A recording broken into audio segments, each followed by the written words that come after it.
नमस्कार दोस्तों, स्वागत है आपका मेरे YouTube चैनल पे। तो आज मैं आपको सुनाने जा रही हूँ दशा माता के पहले दिन की कहानी। तो चलिए शुरू करते हैं। बोली दशा माता की जय। एक सास बहू थी। बहू का पति विदेश था। एक दिन सास ने बहू से अग्नि लाकर भोजन बनाने को कहा।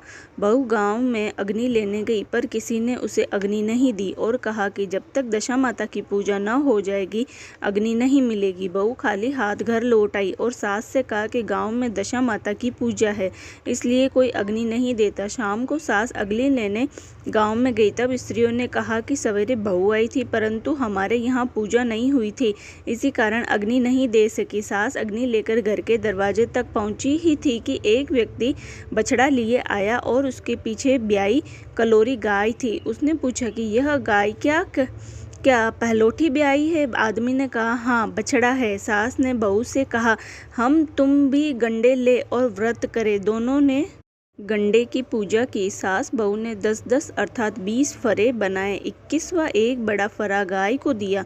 पूजन करने के बाद सास बहू दोनों पारना करने बैठी। उसी समय बुढ़िया के लड़के ने दरवाजे पर आवाज़ लगाई। सुनकर माँ ने मन में कहा कि मैं पारना कर चुकूंगी, तब किवाड़ खोल दूंगी। बहू ने अपनी थाली का अन्न इधर उधर करके झटपट पानी पीकर उठ खड़ी हुई और जाकर किवाड़ खोले। पति ने पूछा कि माता कहाँ है? स्त्री ने कहा कि वह तो अभी पारना कर रही है। पति बोला कि इतने दिनों तक न जाने तू कैसी रही, माता लाएगी तब जल पीऊँगा। माता पारना कर अपनी थाली धोकर पी चुकी, तब लड़के के पास गई। माता ने थाली परोसी। बेटा भोजन करने बैठा। हाथ में प्रथम ग्रास लिया कि फरों के टुकड़े जो बहू ने थाली से फेंक दिए उचक्कर उसके सामने आने लगे। उसने माँ से पूछा यह क्या है? माँ बोली बहू जाने। सुनते ही लड़का आग बबूला हो गया। बोला जिसके चरित्र की तुम साक्षी नहीं है उसको अभी बाहर करो। माता ने पुत्र को हर तरह से समझाया, परंतु उसने एक भी न मानी। वह यही कहता रहा कि उसे निकालो, मैं तभी घर में रहूँगा। माँ ने सोचा बहू को थोड़ी देर के लिए बाहर कर देती हूँ, इतने में लड़के का गुस्सा शांत पड़ जाएगा। उसने बहू से कहा देहरी के बाहर जाकर उसारे के नीचे खड़ी रहे। जब बहू खड़ी हुई तो उसारा बोला दशा माता के विरोधी को मैं छाया नहीं दे सकता। वह वहाँ से कचरे पर जाकर खड़ी हुई। तब कचरा बोला इतना भार कूड़े का नहीं है जितना तेरा है, चल हट कर खड़ी हो। इस तरह वह जहाँ जाती वहीं से हटाई जाती। वह अत्यंत दुखी होकर जंगल को भाग गई।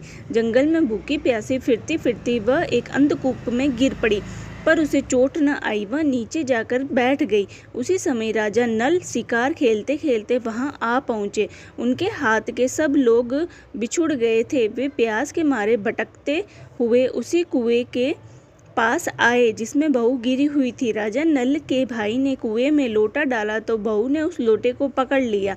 तब भाई ने राजा से कहा कि इस कुएं में तो किसी ने लोटा पकड़ रखा है। तब राजा ने कुएं के पास जाकर कहा कि भाई तू यदि पुरुष है तो मेरे धर्म का भाई है, यदि स्त्री है तो मेरी धर्म की बहन है, जो भी हो बोलो। स्त्री ने आवाज़ दी। राजा ने उसे कुएं के बाहर निकलवा हाथी पर बैठाकर अपनी राजधानी में ले आए। महाराज को महलों की ओर आते देखकर महारानी को खबर दी कि महाराज आ रहे हैं और एक रानी भी साथ ला रहे हैं। रानी बड़ी दुखी हुई। महाराज सामने आ पहुंचे। तब रानी ने विनय की महाराज मुझसे ऐसी क्या भूल हुई जो आप मेरे रहते दूसरा विवाह कर लाए? इस पर नल ने हंसकर कहा कि तुम्हारी सौत नहीं, मेरी बहन है। ये सुनते ही रानी का मुंह खिल उठा। राजा ने उसका मुंह बोली बहन नाम रखा और उसके लिए अलग महल बनवा दिया। एक दिन राजा की एक घोड़ी ब्याई। तब मुंह बोली बहन ने अपनी दासियों से पूछा घोड़ी पहलोटी ब्याई है या दूसरी तीसरी बार? उन्होंने जवाब दिया ब्याई तो प्रथम ही है। तब उसने रानी से कहा आओ भावज, हम तुम दोनों दशा माता के डोरे ले। रानी ने पूछा किसके डोरे और कैसे डोरे, सो मुझे समझाओ। तब वह बोली दशा माता के व्रत का यह नियम है कि पहल जब गाय या घोड़ी या स्त्री का प्रसव सुने तब डोरा लेकर व्रत आरंभ करे। 9 व्रत करने के बाद 10वें दिन उस डोरे का पूजन करके विसर्जन करे। इसी के साथ उसने उसको पारने के नियम बतलाए। तब रानी बोली ननद यह कैसा व्रत है? ननद बोली भाभी मुझे जो चाहो सो कह लो, परंतु व्रत के संबंध में कुछ मत कहो। मैं इसी व्रत के कारण मारी मारी फिरी और तुम्हारे देश में आई हूँ। ऐसा कहते हुए श्रद्धापूर्वक डोरा लिया। 9 दिन तक 9 व्रत किए और 9 कथाएं कही। 10वें दिन विधिवत पूजन किया, गोला फरा बनाए और शाम को पारणा करने बैठी। उसी समय उसके पति को कुछ अनायास प्रेरणा सी हुई। वह अपनी माता से आज्ञा लेकर स्त्री का पता लगाने निकला। घूमता फिरता राजा नल की राजधानी में अपनी स्त्री का पता लगाने लगा। एक कुएं पर उसने औरतों को बातें करते सुना। एक बोली, राजा महल में मुंह बोली बहन लाए है, वह बड़ी सुंदर है, आजकल उसी का किया हुआ सब कुछ होता है। दूसरी बोली, वह जैसी सुंदर है वैसी धर्मात्मा भी है, जो उसके दरवाजे पर जाता है सादर इच्छा भर भिक्षा पाता है। तीसरी बोली, यह तो सब ठीक है, परंतु अब तक पता भी न चला कि वह कौन है।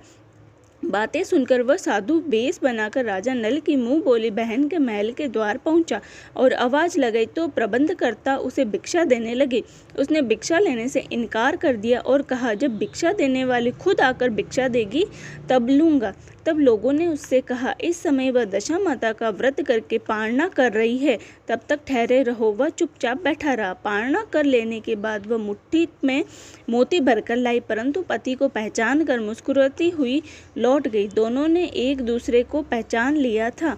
रानी ने ननंद को मुस्कुराते देखकर पूछा, आज इस परदेसी को देखकर हंसी हो, इसका क्या कारण है? उसने उत्तर दिया कि वह तो हमारे ही घर वाले हैं। रानी ने राजा से कहा, तुम्हारी मुंह बोली बहन के घर वाले आए हैं। राजा ने कहा, उनसे कह दिया जाए कि घर जाकर वहां से अपनी हैसियत आए, तब मैं बहन की विदाई करूंगा। वह वापस चला गया। उसने माता से कहा, तुम्हारी बहू राजा नल के यहाँ उसकी बहन होकर रहती है, नियम धर्म से दिन बिताती है। तब माता ने आज्ञा दी कि तुम उसे ले आओ। वह डोली कहार आदि के साथ फिर से राजा नल के नगर में गया। राजा ने समधी की हैसियत से उसका स्वागत किया और कुछ दिन मेहमानी में रखकर विधि पूर्वक बहन की विदाई की। जब वह महल से बाहर निकलकर चलने लगी तब महल भी उसके पीछे पीछे चलने लगा। रानी बोली, ननंद जी तुम चली और मेरा महल भी ले चली, जरा लौटकर पीछे की ओर देखती जाओ। उसने देखा कि राजा का संपूर्ण राजसी वैभव लुप्त हो गया है।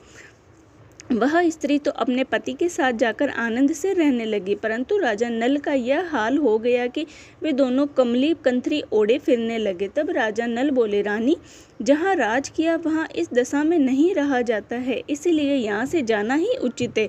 रानी पतिव्रता थी। राजा रानी दोनों महल से निकल चल दिए। चलते चलते एक गांव के पास पहुँचे। वहाँ बेर के वृक्षों में अच्छे अच्छे बेर लगे हुए थे।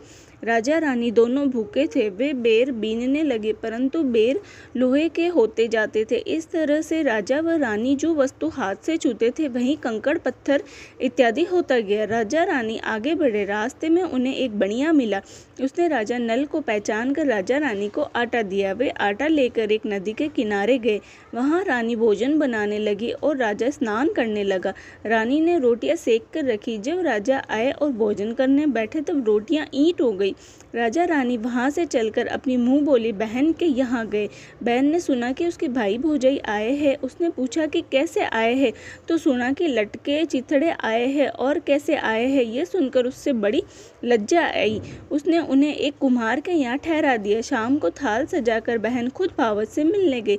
उसने सामने थाल रखा तो भावज ने कहा, इस थाल में जो कुछ भी हो कुम्हार के चक्के नीचे रख दो और चली जाओ। वह थाल का सामान चक्के के नीचे रखकर चली गई। थोड़ी देर में राजा ने रानी से पूछा, बहन आई थी? रानी ने कहा, आई तो थी, पर जो कुछ लाई थी मैंने इसी चक्के के नीचे रखवा दिया है। राजा ने देखा कंकड़ पत्थर के सिवा और कुछ भी नहीं। राजा समझ गया कि वह सब कुदशा है। वे चलकर अपने मित्र के घर गए। मित्र ने सुना कि उनके मित्र नल आए हैं, तो उसने पूछा, कैसे आए हैं? इन लोगों ने कहा, कमरी ओढ़े कंथरी बिछावे मांग मांग कर खाना खावे ऐसे आए हैं। मित्र ने दुखी होकर कहा, कोई हानि नहीं, जैसे आए हैं आखिर मित्र है, उनको महलों में ले आओ। मित्र ने बड़े आदर भाव से उनका स्वागत किया, भोजन कराया और एक कमरे में उनके सोने के लिए पलंग बिछवा दिया। उस कमरे में खूंटी पर नौलख का हार टंगा हुआ था। आधी रात के समय राजा सो गए थे। रानी ने देखा कि हार वाली खूंटी के पास वाली दीवार में एक मोर का चित्र बना है। वह आहार को धीरे धीरे निगल रहा है। रानी ने राजा को जगाकर यह दृश्य दिखाया। तब राजा ने कहा, यहाँ से भी चुपचाप भाग चलना चाहिए, नहीं तो सवेरे चोरी का कलंक लगेगा। राजा रानी दोनों रात को उठकर भाग चले और अन्य राजा की राजधानी में पहुंचे। वहां सदाव्रत दिया जाता था। राजा रानी भी गए। उस समय सदाव्रत बंद हो चुका था। वहां के अधिकारियों ने कहा कि वह लोग न जाने कहाँ से अभागे आए हैं, मुट्ठी मुट्ठी चने दे दो। इस प्रकार अनादर और कुवाच्य सहित दान देना अस्वीकार करते हुए राजा रानी बोले कि ऐसी कंजूसी है तो सदाव्रत देने का नाम क्यों करते हैं। इस पर दानाध्यक्ष ने कहा, राजा को कंजूस कहते हैं, इनको हवालात में बंद कर दो। इस तरह राजा रानी दोनों को कोठरी में बंद कर दिया। जिस कोठरी में राजा रानी कैद थे उसी के सामने से आम रास्ता था। एक मेहतरानी राजा की गुड़साल को पार हो उसी रास्ते से निकला करती थी। एक दिन वह बहुत देर से निकली। तब रानी ने उससे पूछा कि आज तुम इतनी देर कहाँ लगाई। वह बोली, आज राजा की घोड़ी पहली बार ब्याई है। रानी ने पूछा, क्या बछड़ा हुआ या बछड़ी? उसने जवाब दिया, बछड़ा हुआ और अच्छी सेहत में हुआ। तब रानी ने राजा से कहा, एक बार मैंने तुम्हारी मुंह बोली बहन के डोरे का अनादर किया था। उसी दिन से हमारी दशा बदल गई है, इसलिए आज मैं दशा रानी का डोरा लेती हूँ। राजा ने कहा, यहाँ पूजा की सामग्री कहाँ से आएगी? रानी ने कहा, वही दशा रानी सब कुछ करेगी। तब 9 तार राजा की पाग के व 1 तार अपने आंचल का लेकर रानी ने डोरा बनाया और उसी समय से व्रत ठान लिया। थोड़ी देर में राजा खुद घोड़ी का बछड़ा देखने के लिए उसी रास्ते से निकला। राजा ने नल दमयंती को कोठरी में बंद देखकर पूछा कि ये लोग कौन हैं और किस अपराध के कारण यहाँ बंद है। पहरेदारों ने कहा कि ये लोग भिक्षा लेने आए थे, आपको गालियाँ देते थे, इसी कारण इन दोनों को कैद करा दिया था। राजा ने कहा कि यह तो इनका कोई अपराध नहीं है, इनको संतुष्ट करना चाहिए। अब इनको अभी कैद से बाहर निकाल लो। राजा की आज्ञा अनुसार उसी समय नल दमयंती दोनों कोठरी से बाहर निकाले गए। राजा उनके पाँव में पद्म और माथे में चंद्रमा का चिन्ह देखकर पहचान गया कि ये राजा नल और दमयंती है। तब उसने विनीत भाव से क्षमा प्रार्थना की और उन्हें हाथी पर बिठाकर अपने महल में ले गया। कुछ दिनों बाद राजा नल पूरे सज धज कर अपनी राजधानी की ओर चले। पहले वे अपने मित्र के यहाँ गए। मित्र ने राजा नल के आने की खबर सुनकर पूछा, मित्र कैसे आए हैं? लोगों ने कहा, अब की बार वो बड़े ठाट बाट से आए हैं। मित्र ने कहा, अच्छी बात है, आने दो, आखिर मित्र है। राजा रानी दोनों मित्र के महलों में गए। उन्होंने उनका स्वागत करके उसी स्थान में फिर से उनका डोरा दिया जहाँ वे पहले ठहरे थे। आधी रात के समय राजा सो रहे थे, रानी पैर दबा रही थी। तब उसने देखा कि मोर का चित्र जो हार निगल रहा था उसे उगल रहा था। रानी ने राजा को जगाकर दिखाया। राजा ने भी अपने मित्र को बुलाकर वह चरित्र दिखाया। तब मित्र बोला कि मैंने न तब तुमको चोरी लगाई थी, न अब लगाता हूँ। यह सब कुदशा का कारण था। आप निश्चय रखिए, मेरे मन में कोई मैल नहीं है।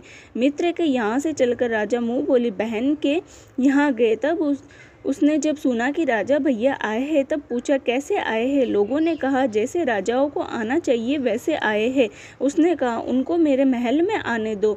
जब राजा नल का हाथी बहन के महल की ओर बढ़ा तब रानी बोली, आप बहन के घर जाइए, मैं तो उसी कुमार के घर जाकर ठहरूंगी जिसके यहाँ पहले ठहरी थी। राजा ने कहा, जिसके कारण इतने दुख उठाए तुम उसी से फिर झगड़ा मोल लेती हो। रानी न मानी, वह कुमार के यहाँ ठहरी।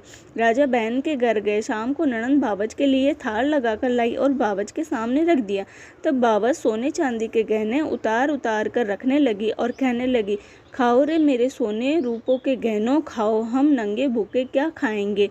यह देखकर ननंद बोली, मुझसे तो जो कुछ हो सका सो तब भी लाई थी, वही अब भी लाई हूँ। सचमुच चक्का उठक कर देखा तो उसके नीचे मणिकर्णिका का ढेर लगा था। रानी देखकर स्तंभ रह गई। वह बोली, ननंद तुम्हारा कोई दोष नहीं, ये सब मेरी कुदशा का ही कारण था। रानी ने ननंद का लाया हुआ सब सामान व कुछ अपनी तरफ से भी दिया, परंतु पूजा का न्योता न दिया। वहां से आगे चले। नदी के तट पर पहुंचे तो वही पड़ाव आया। राजा का रसोवड़ा चेताया। जब भोजन तैयार हो गया, राजा भोजन करने बैठे। उस समय वे रोटियां जो ईंटें हो गई थी फिर से रोटियां हो गई। तब राजा ने पूछा कि यह सब क्या कौतुक है। रानी बोली कि ये वही रोटियां जो उस दिन अपने काम में न आई थी। मैं यदि आपसे कहती कि रोटियां ईंट हो गई तो आप न मानते। अब वहां से सेना सहित राजा व रानी आगे बढ़े।